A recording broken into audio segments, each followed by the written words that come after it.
përdoren krejtësisht në shërbim të shtypjes së mëteteshme të shqiptarëve, të mbajtjes në okupim të Kosovës dhe të arsyetimit të krimit të madh në Drenis, si dhe për projektimin e linçimit të shqiptarëve në plan të gjerë.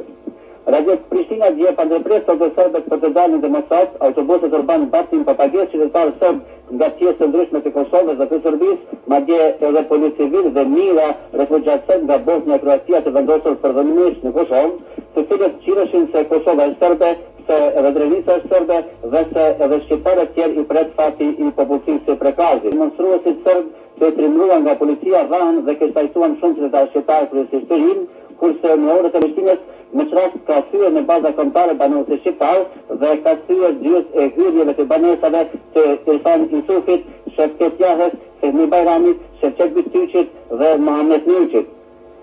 Këto demonstrata të cilët i karakterizon të dhuna dhe elegante në serbe kishin për qëllim jo vetëm që konfliktin e shqiptarëve të shtypur me regjimin shtyp të Beogradit ta vënë në plan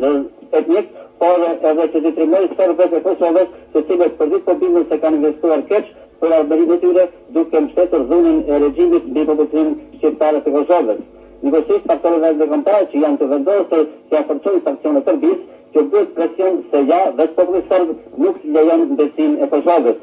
Po të besohet dhe kaq raporteve të radio televizionit serb, del se në këtë demonstrata kishte 2 herë më shumë pjesëmarrës se ka banor serb në Kosovë.